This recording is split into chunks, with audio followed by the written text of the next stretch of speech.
Would love to hear where people are joining from. As everyone files in, we'll give people a couple of minutes before we kick off. If you'd like to drop it in the chat. I'm in Philly. NYC, close. Lisa is in New York and Connecticut. That's very impressive. Texas, Baltimore, good coverage today.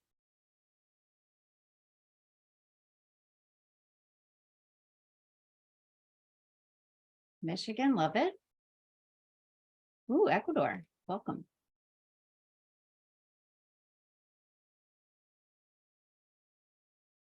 Got a lot of New York today. You're riding strong. Chicago, was just there for Tech Week, had a blast, avoided some tornadoes. I hope you did as well.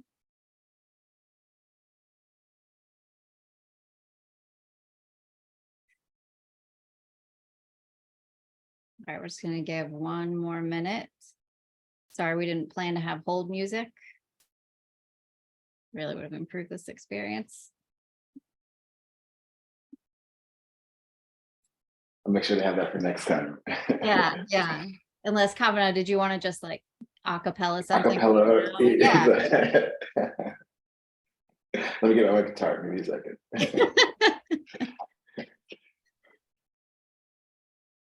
We'll do that for next year. I'm sure we'll be doing this again.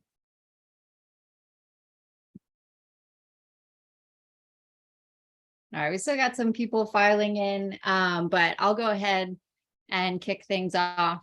Just a little background and introduction. And then by the time I think we start the webinar, should have good coverage. So thank you everyone for joining. I am Mandy Poston. I'm the founder and CEO of Availist. We are an app, by the way, that matches you with local grocery and restaurant options based on your preference. You should absolutely all download it today, but that is not why we're here. Today, we're here to learn about pitching better and how to address bias in that process. I'm really excited for everyone to have the chance to see this presentation and hopefully walk away with some really tactical tips. No spoilers, but I had the privilege of seeing Kobina and Lily speak on this topic before, and it was a real eye-opener. And I've started to integrate some of those tips into my own pitches, which is not what I did at the beginning of the webinar in my high-level elevator. But I think so. Something I just want to keep in mind today, we're going to be using the term underrepresented founder, and that really refers to a lot of different groups of people. Certainly members of the LGBTQIA+ community, but other marginalized groups as well. And I think experiences are probably going to vary a lot sort of across those groups and within those groups. And what we can try and do today is just create a safe space for us to discuss those experiences, and where you can try and draw parallels to your own interactions so you can apply those tips when you're out in the world pitching. We will be asking for 3 volunteers to share their experiences later in the presentation. Because of the mechanics of this webinar, I'll need to add you as a panelist. So if you can very dramatically type "I volunteer" in the chat window, I will make note of it and add you when the time comes.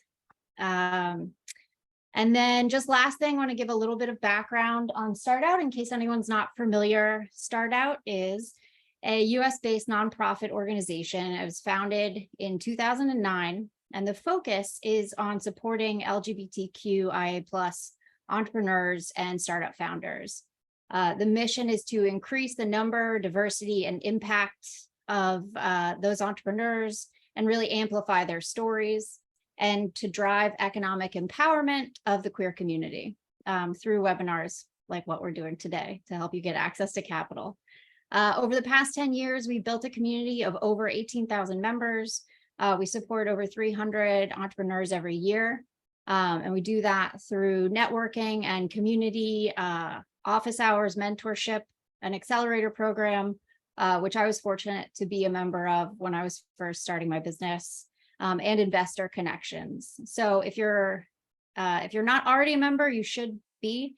You should go to the website and sign up and start to take advantage of all of these resources and education and material, especially from really supportive partners like AWS, who we have here today. So with that, I'm going to kick it over to Kobina and Lily, and I'll be quiet and just be monitoring the chat. Well, thank you, Mandy. This is awesome. Thank you all for having us today and making time out of your schedule to be with us. Today, we're going to be going through the Pitching Better workshop for underrepresented founders to overcome bias during the fundraising process. This is a special workshop that we put together for our partners. And again, I'm so happy to be with you today. If you feel what we would really appreciate it if you would put yourself on camera, turn your cameras on, as this will be a interactive workshop. So to get started, my name is Kobina. My preferred pronouns are he, him. And prior to being a founder or an entrepreneur myself, I worked in traditional finance, underwriting over $1 billion worth of capital. After that, I founded 2 fintech companies. I went through Techstars myself, and I work on AWS's Startup Team as a business development manager. But during my time as a founder, I experienced a lot of bias during the fundraising process.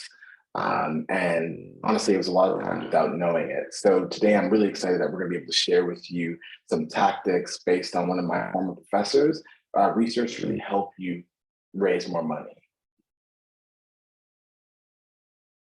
I'll pass it off to you, Lily. Awesome. Hi, everyone. My name is Lily. My pronouns are she and her. I am part of the underrepresented startup team at AWS, and I lead global programs. And the mission of our team is to help underrepresented founders succeed and grow at different stages throughout their life cycle. And prior to AWS, I created Sephora's Accelerator program and funded over 65 women founders. I was a former founder myself and also an angel investor. So nice to meet everyone. And I'll get started. I wanted to start off with this question. How many of you have felt a disadvantage while fundraising? Can you put into the chat yes or no? I think this is a problem that a lot of many underrepresented founders face.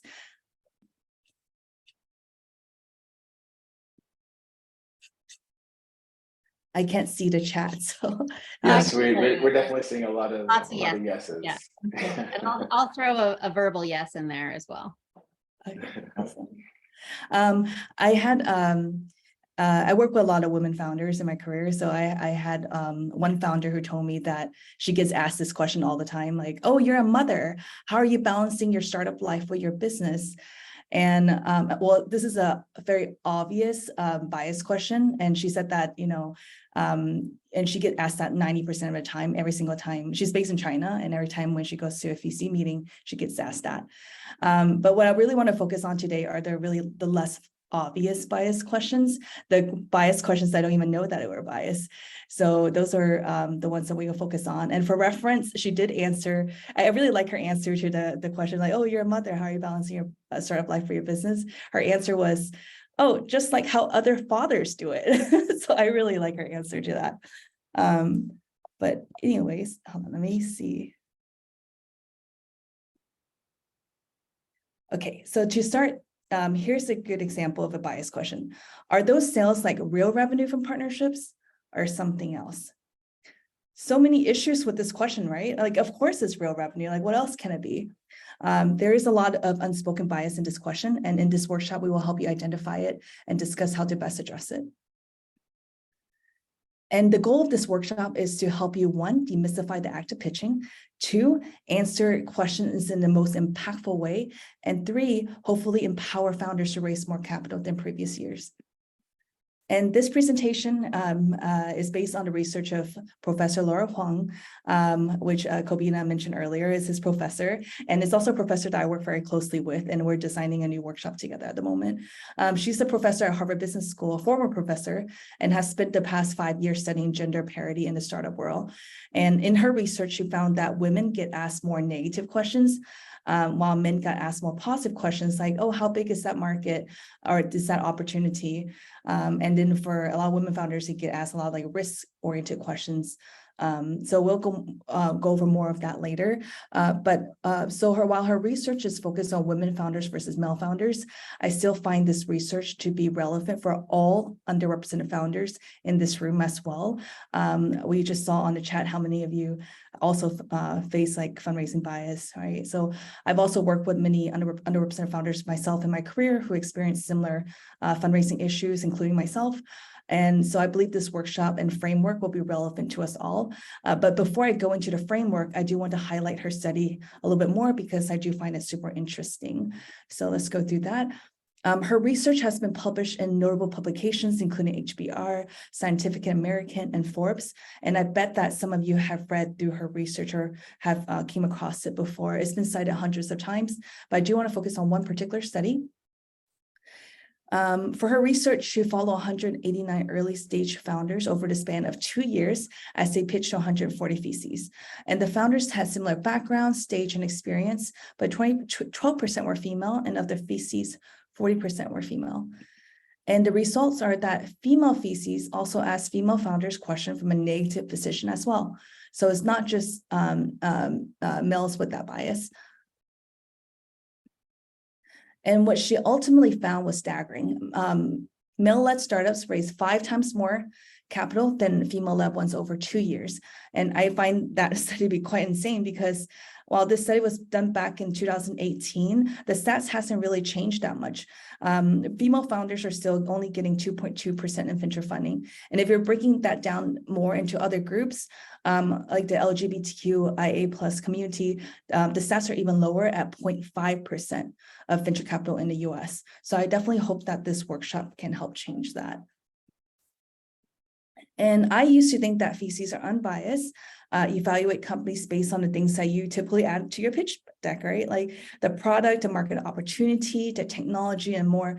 But Dr. Professor Laura Huang's research found that VCs draw heavily from their perception of the founding team based on how you look, how you act, and the way that you present yourself.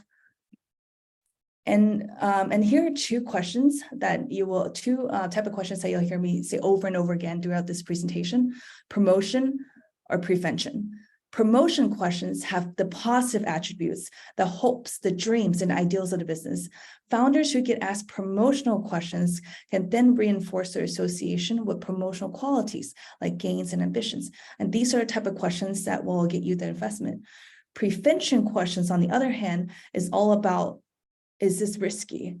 Is this the right business to start? Are you the right founder? Prevention questions puts founders on defense and require them to answer questions in terms of risk instead of home run potential. And the silver lining in this depressing research is that, regardless of gender, from the sample of founders she followed, if the founders were able to answer a prevention question with a promotional answer, they actually raised $7.35 million more than founders who didn't. So you can actually raise more money by answering in a promotional way. And then for the rest of this workshop, I'll pass it to Kobina. Thank you, Lily. So I guess from here, let's get tactical. First, we'll go through some questions which will help us identify which ones are biased. Next, we'll introduce the framework called RIP that we can use to answer these questions. And then finally, in some cases, you just need to really clarify and pivot the response. And so we'll walk through some of those examples as well. So how do you overcome this bias? Well, we start with the framework called RIP, which is really broken down into 3 steps. And we'll talk about it in more detail as we go through this presentation. But at a high level, it starts with R for claim, which means to identify a prevention question and try to figure out what they're really asking. I, inform, which means to answer the question directly. And P, promote. Don't forget to promote your question. So let's dive a little bit deeper. So we'll start with reclaim. The first step is how to recognize you're getting a prevention question. Well, how do you identify if the question is actually biased? Well, as really kind of highlighted before, when you're getting asked a question, you should ask yourself, are you on the defense? Are you explaining the essence of your company instead of its goals and vision? Are investors asking about costs, retention, risks, or losses? Any question that asks you about costs or risks and puts you on the defense doesn't really give you the opportunity to highlight or showcase your vision or ambition. And similar to a soccer game, if you're constantly on the defense, you're much less likely to score. So now let's go through a few quick examples. And through this, I'm going to ask you guys, ask you all if you will put your answers in the chat. So I guess the first question is, if you were asked, what is your plan to acquire customers? Would you see that as a promotion question or prevention question? And if you could all respond in the chat box. Okay. Seeing prevention. Any more thoughts? I got this wrong. I got this wrong. Every single question wrong the first time when I did it. So don't be afraid to. It's meant to be tricky. So I'll say that. Cool. And so will one of you be willing to come on, I guess, line and explain why you believe it's a prevention question or promotion question? Could I get a volunteer with those of you who typed in?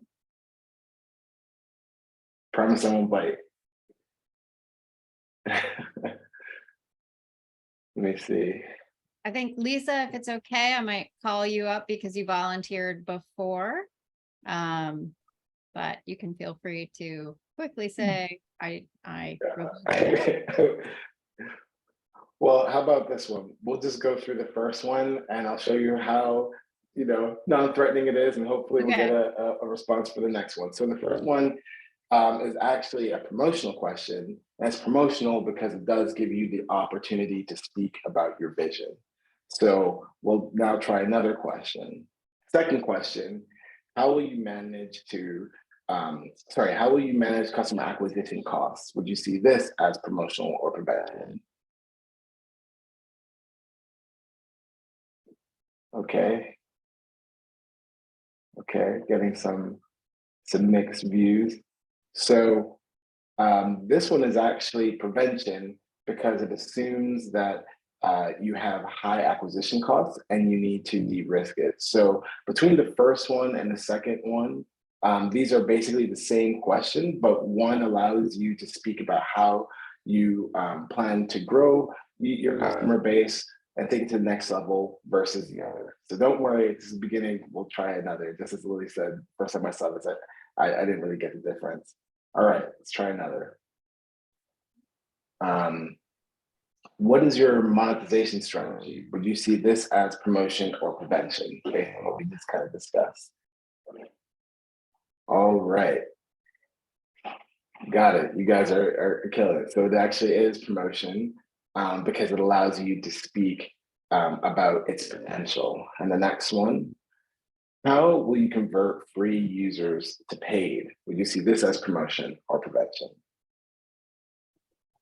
I can have you.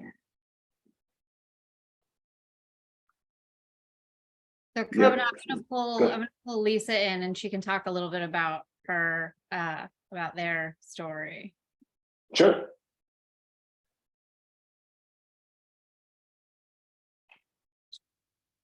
They have to rejoin, but so you can keep going. Okay. Yeah, there we go. Okay, hi.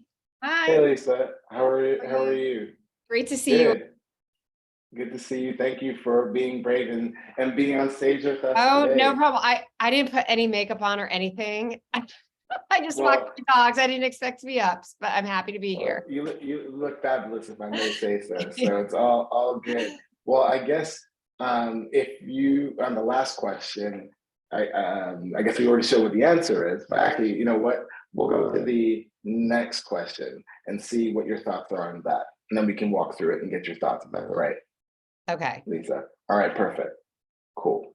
So the next question is, if you could advance one slide, Lily. How do you plan to capture the market? With that tone, would you think that's promotion or prevention? I see that as promotion And why might you see that as promotion? because I think of capturing as something,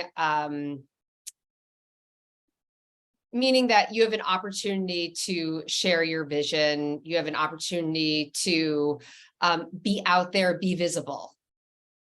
You're 100% right, and it looks like your classmates are spot on as well. So it is definitely promotion, and it just, as you said, because it gives you an opportunity to really speak about how big the market opportunity is, and how to capture it. So I'm going to ask you just for one more before letting you off the hook. So this question, it says, how do you compete with market leaders? Would you see that as promotion or prevention? I see that as prevention. Yeah, and I guess while I have you on the line, have you ever heard of any questions in this similar realm when you were going through the fundraising process? I mean, it's so my wife and I are business partners, and I would say it's not just men, it's women too. I mean, the women are, I have to say, they're brutal. They're tough. And so I feel as though we've had very few conversations with people where it's, how are you going to capture the market? What's your vision?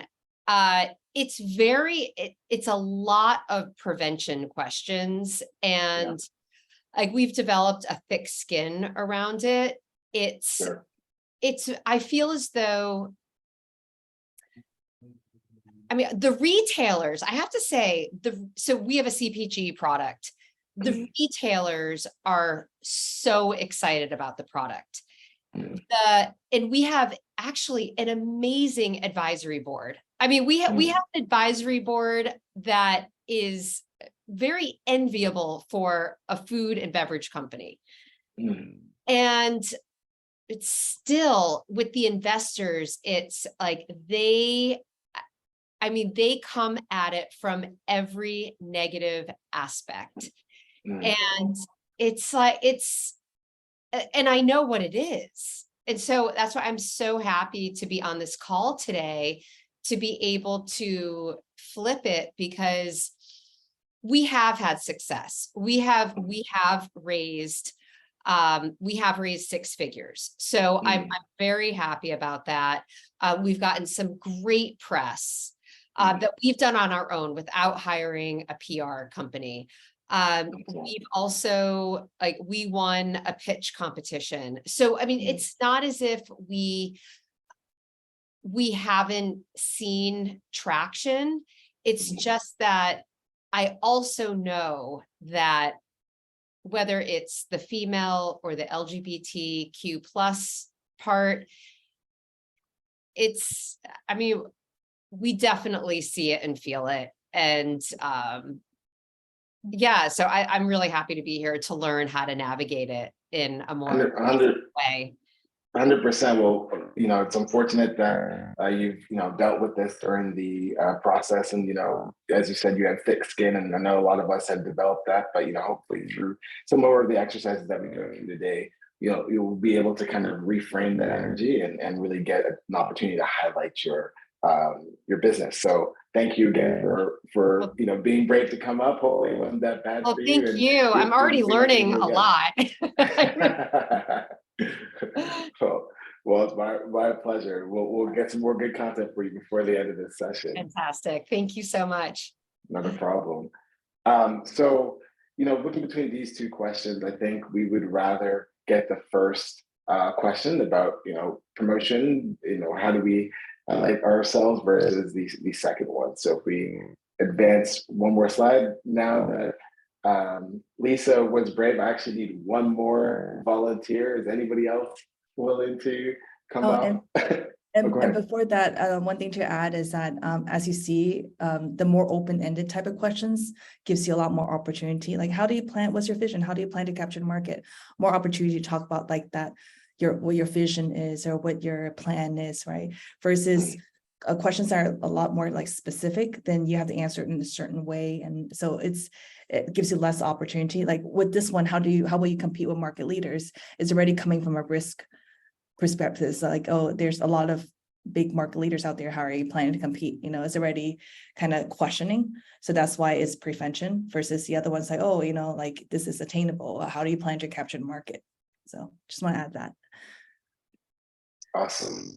So I guess we have two more requests for volunteers. So could I get one more volunteer? If you can. Promise it won't be that bad and we'll guide you through it. I might end up having to ask you, Mandy. I know, although it sounds like this question like might be really well suited for Lisa's business. I know, right? Well, since you're still on, Lisa, might have to ask you again if you're open to it. I'm open. All right, let's go for it. So I'm just gonna read this prompt to you. So why will people buy products from you versus Target? Would you see this as a promotional or prevention question?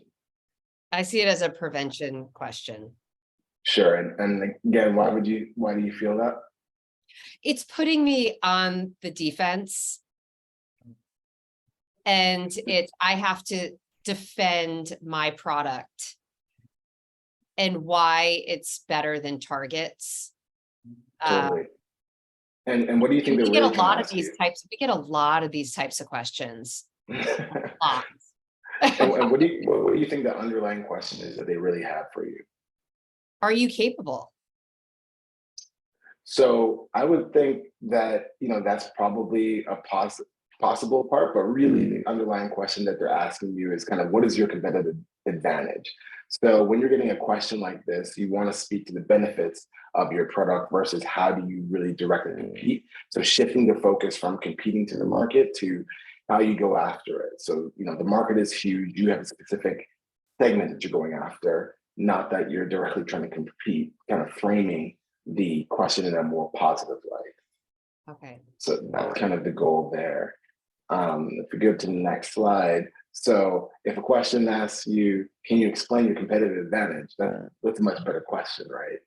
That's essentially the promotional equivalent to the previous question. So we'll try one more. Let me see. There will be time to ask Q&A questions at the end. So that will be fine. I guess I might ask you, Mandy, since you're online, just to make sure that we keep on track today. Would you mind being my last volunteer? I'm happy to do it. Yes. Thank you so much. So let's pretend that you have a company that has robots that specifically clean toilets, fold laundry, and puts your baby to sleep. All right, that's the premise. Good.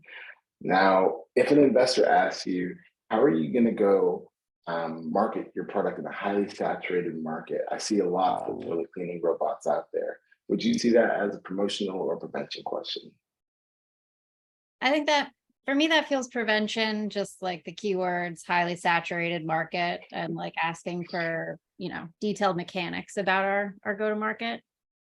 Totally. And you kind of touched on the next question, which is like, what do you think they're really asking in this question? We're trying to get to. Like why are you qualified to be running this product in this business? So that potentially is kind of like an underlying feature. Another is really, how are you going to scale this product? How are you and your team going to scale this product? So if we could, advance to one more slide. So what if the question was, how are you going to grow to millions of users? That's a much better question, though. Yeah, that feels Yeah. much more promotional. And the answer is, of course, an army of robots, but That are going to go and clean and fold for you. yeah. Exactly. So this really gives you as a founder an opportunity to talk about how your business is really home run and allow you to really focus on the growth strategy you plan to implement versus defending that you're the right team to go after. So now I'll kick it out to Lily to go from here. Awesome. Now I'm going to talk about step 2, inform and promote. Inform is about answering a question and being concise and direct, then backing your answers with data and market benchmarks. Promote is your chance to brag, like really sell your vision, but be methodical and intentional. You need both inform and promote for a strong answer. So let's run through a few examples. I feel like I need to give away like AWS swag.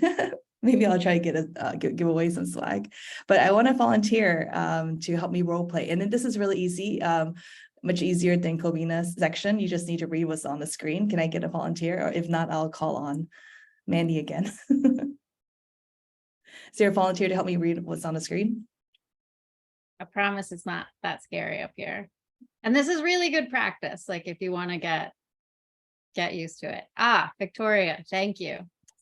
Give Thank me you, one. Victoria. I will add you as a panelist.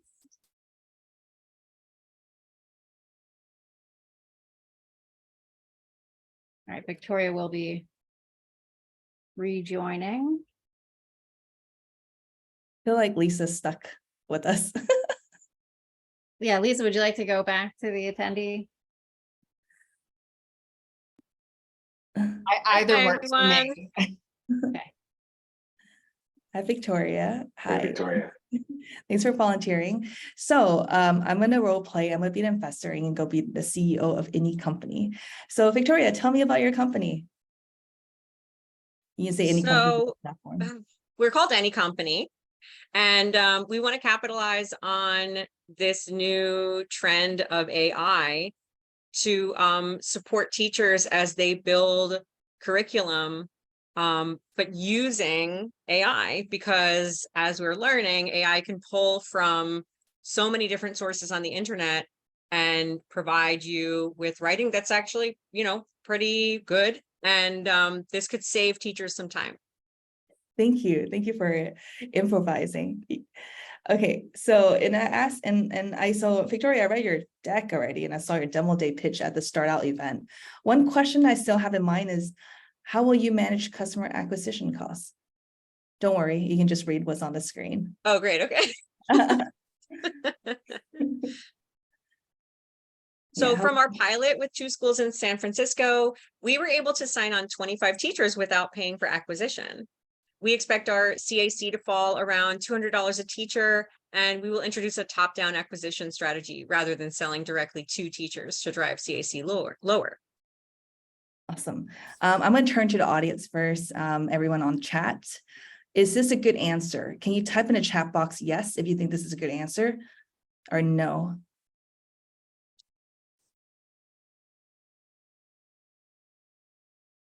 Are we seeing any answers? Not yet. Good So we answer. got yes. Yes. Yeah. Oh, you think it's a good answer? Okay. Victoria, do you think this is a good answer that you just read?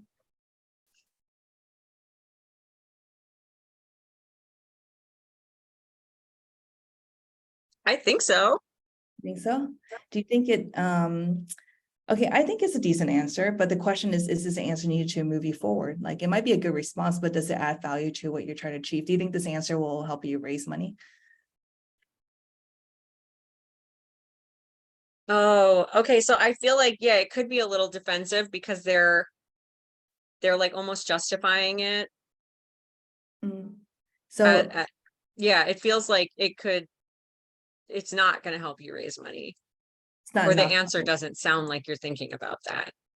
Yeah, so let's go through the framework to see if it's a good answer. Well, we know it's prevention. What are they really asking? What they're really asking is, how do you grow your business affordably? Because the question was, how will you manage customer acquisition costs? So what they're really asking is, how do you plan to grow your business affordably? So let's dissect the answer. In my opinion, I think it only informs, it simply answers a question in a data-oriented way. It talks about CAC and your plan to combat it. But the question is if it does both inform and promote, and I don't think it does. I think it just answers a question. So if I were to add the promote piece, can you, Victoria, read from the top all the way to down? So you need to inform them, Sure. you need to promote. From our pilot with 2 schools in San Francisco, we were able to sign on 25 teachers without paying for acquisition. We expect our CAC to fall around $200 a teacher, and we will introduce a top-down acquisition strategy rather than selling directly to teachers to drive CAC lower. Overall, there are 250,000 school districts in our addressable market, and we believe we can penetrate at least 5% of the market by 2024 with 10 million MRR. I'm not sure what that is, through co-selling and direct marketing. Monthly recurring revenue. Thank you so much. So does it feel better? Yeah. Yes. Wrong answer. Okay. It doesn't. So yeah, like one thing, I work with a lot of underrepresented founders, and they always don't promote enough. And I also guilty of that as well, because I grew up in a Chinese family, and my family's always like, don't brag, don't, talk about yourself. So it doesn't come naturally for me to then like talk about, like, oh, like to brag or to promote that last piece. And a lot of founders also don't feel comfortable doing that either. They just answers a question. And I think one thing that I want everyone to walk away with this workshop is to know that fundraising itself is not natural. It don't feel natural. It's not like you're having an intellectual conversation that you usually do with your work colleagues, your friends, or your boss. You need to rewire your brain in the fundraising process to inform and promote. So inform and promote is something that takes practice and a lot of practice. So let's do another one. And I am going to keep you here, Victoria. Okay. So if you get a question, how do you plan to defend against new competitors? Can you read what's on the right-hand side of the screen, please? Yes. Right now, we only identified 2 true competitors to any company that are selling to school districts, and we're not worried about them. Our plan is to lock in customers with annual contracts and focus on building sticky new features our customers will love. All right. Can I ask everyone in chat to say, is this a good answer or a bad answer? Or okay answer? Can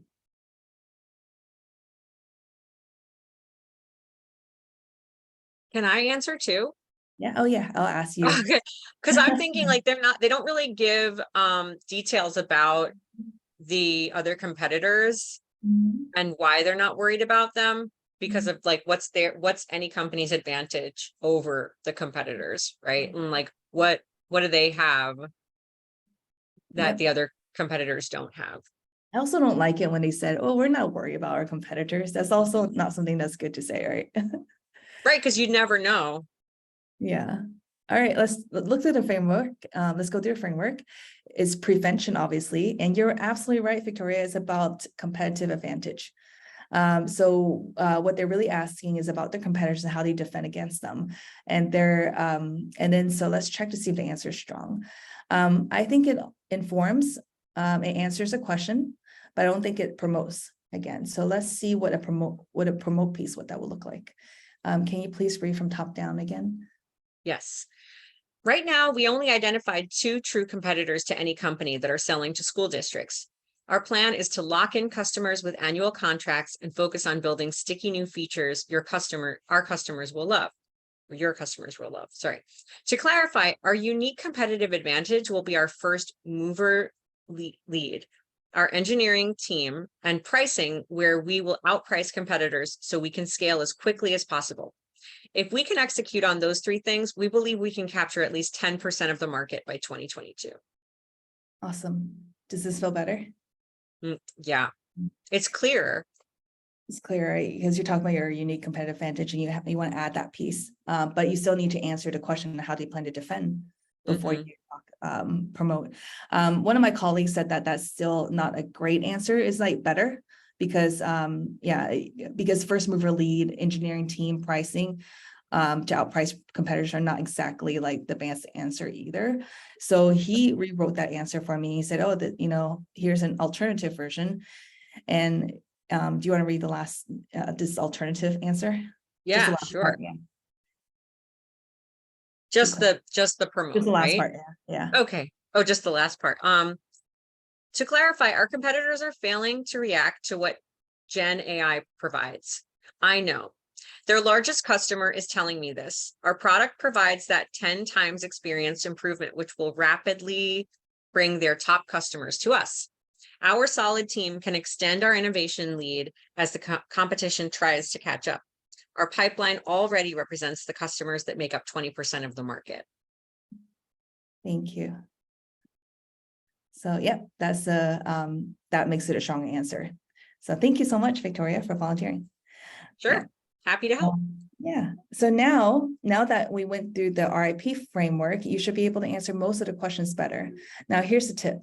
Here's an optional way of answering some, not all, of the prevention questions. You simply pause, clarify, and ask a promotional question. And that way you can totally avoid the prevention question. And the reason why you only want to answer to some of the question like this is because you don't want to be, you don't want to overdo it. So let's see what that means. Okay, so if the investor asks you, how do you plan to defend against new competitors? You pause, you clarify, and you say, are you asking about our competitive advantage and differentiation? And I guarantee you that 9 out of 10 times, the investor will agree and confirm with you that you can answer it in the promotional way. So why do you want to only do it sometimes? Is because you cannot correct the investor every single question because, like you get the idea. You don't want to, you can't be annoying, or you can always like correct them and say, no, are you asking about this? Are you asking about that? So as you see, but then the good thing with this, this pivot is that if you aren't 100% sure what they're really asking, it also gives you opportunity to like buy some time to think about the answer too. So, so don't overdo it. Okay, last one. Are those sales like real revenue from partnerships or something else? So, well, we recognize that's a prevention question about customer growth and revenue. You want to inform them, you still want to answer the question and say, of course it's revenue. We have partnerships and contracts with 3 hotel chains.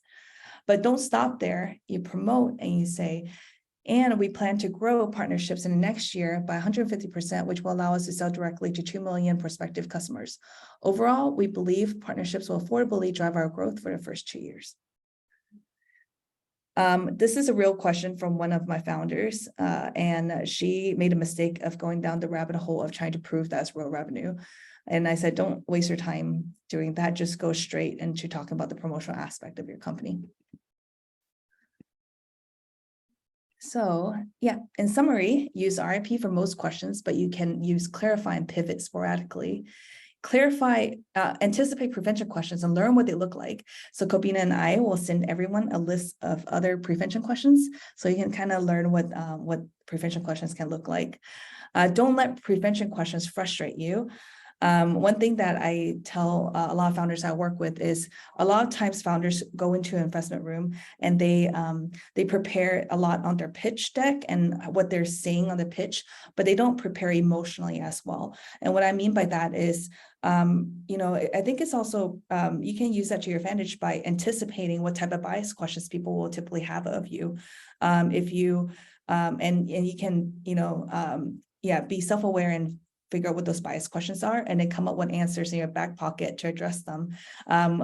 Professor Laura Huang, Kobina, I don't know if you noticed, but she looks really young for a professor. So she'll walk into a classroom and the first thing she say is, I know I look like I'm going to sell you Girl Scout cookies, but no, I'm your professor. So yeah. So don't let prevention questions frustrate you. If you prepare ahead of time, then you're less emotional to it. Don't just answer the question, inform and promote. Like I said, you have to practice doing that. It's not something that comes naturally. Double down on the big potentials in your business, and practice makes perfect. Write down prevention questions with practice promotional answers. So that's the summary. Thank you. And we can take some Q&A. Oh, wait. I was gonna say, before we do that, we got to do this will help us improve the experience. So customer experience. So can you take like just 5 seconds And Mandy or Kobina, can you paste that link for those who don't have their cell phone with them at the moment to fill out a quick survey? Like I said, 5 seconds.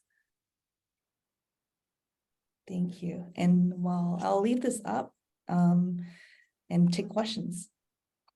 And it's only 30 seconds. It takes 30 seconds to fill the survey. We would really, really appreciate it. So some questions are coming in the chat. Lily, can you see that, or do you want me to read those? I can stop this, right? Yeah. Wait 1 second, QFO. I'm just posting the link. I couldn't figure out how to copy it, so I had to type it. Really high level technical talent today. All right, I think, well, one question,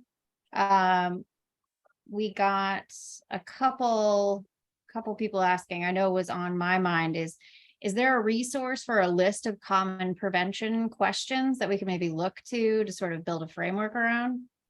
Yeah, so we'll send a list of common prevention questions after this workshop. So I have a list that I kind of gathered. So yes. And what are some good ways to practice, and with whom, if you have any advice to that? Do you mind helping me stop share? Sharing some credit card information on the screen. Let's see. Oh, yeah, let's see. Okay. Did that, all right, that worked, I think. Yeah, that works. Okay, what's the other question? What are some good ways to practice? Say that one more time. What are Best ways to practice. So I think some ways to practice would be, start with some friendlies. And so, just working, first with somebody who knows you and kind of can walk through these questions. Again, remembering the RIP framework, remembering, most importantly, I should say not most importantly, but very importantly, I think a lot of us don't do this naturally, is don't forget to promote yourselves. Oftentimes when you get in a defense, you just think about, what was the question? How do I answer it? And then be done with it, versus, all right, let me make sure I understand the true underlying question and then remember to promote my company, because my job here is to get them excited about what we're working on. And then the next one is maybe people who are not so familiar with your business, right? So other people in your network who are willing to take that time, because they may ask a question more naturally or have some interesting follow-ups that will help you further build out that list. And so as Lily mentioned, we're going to share a list of questions with you, but for each one of your businesses, there are likely recurring questions, especially preventative questions, like Lisa was saying in her in Lisa's case, that could be that you should note down and kind of build a strong, robust response for, so that the next time somebody asks you, silly preventative question, you're there with the information that they need and are there to promote yourself. So that's my recommendation. I don't know if you have anything else, Lily.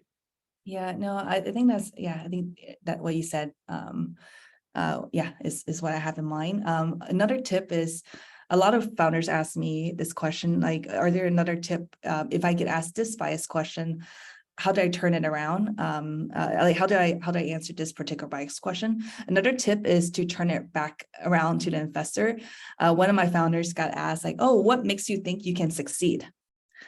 And then he turned it around and said, well, what makes you think I can't succeed? And the investor had to like pause and think for a minute. And then he's like, oh, you're right. I don't really have a reason to think that you can't succeed or you won't succeed. And then that founder ended up getting investment. So you can always, and then that's one way of tackling bias questions. Another way is having some examples of how others have done it that have similar background as you, like, oh, back to the mother question. Oh, your mother, or how are you balancing your, startup life or your baby life? You can say, well, you either turn it back around, be like, what makes you think that mothers can do it? Fathers, a lot of fathers are able to do it. Or you can say, here are some, X, Y, and Z, so-and-so CEO has like 4 kids and she's still killing it, So that's an example of a CEO who are also a mother who's able to do it. So you can have some of these examples in your back pocket, but you'll be caught on a spot, and then you'll forget what you'll say if you don't anticipate what type of bias questions you might get. So I recommend to prepare ahead of time and just be realistic of like what are some bias questions people usually have. They might not say aloud, but they're thinking, right? So how do you address that? Kobina, Kobina, you're muted. There it is. One other thing, thank you, both. I think that it's important to highlight on this call is that, while I think this is a great framework and I think it's very important, there are also times where the investors is just not right for you. You don't need money from every fund. You don't need every VC to be on your cap table, because beyond money, they're there for life. It's not easy to get them off your cap table. And so if they're coming into a situation with a poor mindset, they may not be the right partner to help propel your vision. There are sometimes instances where people are maybe a bit naive or quote unquote innocently asking certain questions, and that's where through the RIP method you can inform them and promote your business and help them reframe their understanding. But there are some cases where it's just very clear they have a particular mindset that does not align with yours and will not be conducive to the success of your company. You can cut a meeting short. Your time as a founder is incredibly valuable, and so it's not worth your time wasting it. So not for every situation, but for some of those situations that it is, that's something that I like to keep in mind. I think that's a really good point. I can say, from my seat right now in the founder chair, and I saw someone made a comment earlier about looking for other context clues, like not just the questions. I've had calls with investors, and even some of the pictures they had in the background, I knew it wasn't going to be a good fit, and they wanted to have another call because investors are always curious. And it's okay for you to just sort of say, my time is more important right now, and that's going to be the most efficient thing for me to do. No, thank you. Mhm. Again, you never want to burn bridges because it's a very small community, Yeah. but framing that well, just at this time, I think it's best that we're focusing on our product. And so, maybe we can reconnect at a future time. That's a same way as saying I'm not interested in talking with you, but yeah. I also think, I appreciate you all for highlighting this topic. As a founder, as an underrepresented founder, I'm sure people can feel this way too. It's hard not to internalize the no's as no's about your business or what you're trying to do or your own capabilities. And it's okay to acknowledge, especially when you can start to recognize these biased questions, that you may be fighting a different battle, and keep going. Any other questions from the group?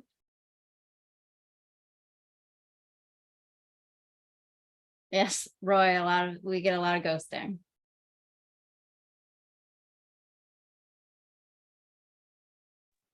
Something else that I like to put out there is oftentimes it's really hard as a founder, because you're working in your I'm sorry, I'm laughing at Rick's ghost. Yeah. We work in our silos, and then we're compelled to put this bravado where we're just everything's great all the time or whatnot. But fundraising in general is really hard, and even for the kind of, let's say, typical archetype who is out there raising money, oftentimes it's very difficult for them as well. And so one of my buddies, who is hopefully this is not disrespectful, but the heterosexual, white, long-haired, Ivy League educated male, one of my really good friends, he basically was saying, for him and his fundraise, he's literally gone through hundreds of VCs, and every time he gets no, he thanks them because that just gives him opportunity to stop focusing on them and reallocate that energy to find that yes. And it's just a few yeses that you're really looking for at the end of the day. So I say that just to say that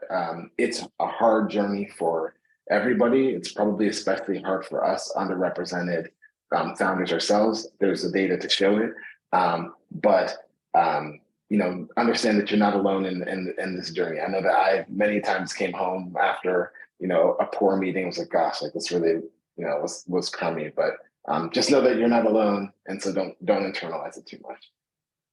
I see Ebba's on the line. We're almost at time. Ebba, I think you have a question.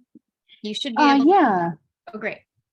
Yeah, hey, thank you. I did post a question in the chat earlier when you guys were talking, and coming from an underrepresented community, and especially for my POC siblings trying to go talk to straight white men for money, what is being done out there right now to kind of shift the focus on not always the people who are being consistently underrepresented and underfunded to learn how to defend themselves and navigate and cater to the funders? What is out there right now that is for the funders to unlearn their bias and their unconscious bias, and to be better funders? I can answer that question. Right now, I'm starting to, oops, sorry, 1 second. Right now, I'm starting to do a lot this type of, I'm doing a version of this presentation to investors. So just a month ago, I was in Amsterdam and I pitched to 100 VCs that are white male VC, straight VCs, on the topic of they should invest more in underrepresented founders. Why? Here are some, how do you navigate doing unconscious bias? And by asking prevention questions, you're not really providing opportunity for underrepresented founders to really showcase their potential, and you're not giving that opportunity. And a lot of them, they're pretty receptive. And a lot of them are like, oh, some of the VCs are like, oh, okay, I didn't even know these stats, or I don't even know how to approach diverse founders, or so. And then we're able to talk to them about it. And so we're trying on the AWS side, like there are things in place where we're trying to bring more awareness to curriculums like this. But at the same time, I feel like we can't really, like, unfortunately, we can't really control or it, like, the world is how it is, unfortunately. And so what we can do is to, and it's not fair, like, it's definitely not fair, but what we can do is to control how we present ourselves and make the best out of it, and how we can, like, inform and promote. There's a lot of things that will be outside of our control, and that's, like, unfortunate, but yeah, that's anything to add there, Kobina? Yeah, the only thing I would say, and like Eva, you're 100% right. These VCs should be, there's probably a lot of lost opportunities that they're overlooking by keeping one specific lens. But something that I know I kept to myself, and this is still kind of catering to them, but regardless of VC's backgrounds, at the end of the day, their job is to create returns for their LPs, their limited partners that fund these. And so the language that it seems that, at least the investors that I dealt with, who had a lot of different backgrounds, was economics, showing strong economics. And so regardless of what preconceived notions they had about who I was, when getting into a venture meeting and telling them about the economics, the positive unit economics or attractive economics that my business had, that seemed to get people going. So both of my businesses, just really quickly, because I know we're over time, we're both focused on serving underrepresented communities, international citizens in one, and gig economy workers in the other. And at first, because those are typically highly diverse communities, a lot of the homogenous VCs that I spoke to didn't really get it, but once I talked about the economics behind my business, that's what got them excited and got them on board. But I know we're over time. As we said, time is precious. Mandy, thank you so much for putting this together. Startup community, this is awesome. Thank you for being here and making time out of your day. Lily, I'll leave it to you. Thank you so much for having us. Thanks. Both. This was awesome. And there will be follow-ups. Thank you everyone for joining and for participating. That makes all the difference. So everyone have a good week. Thank you. Cheers. Bye-bye.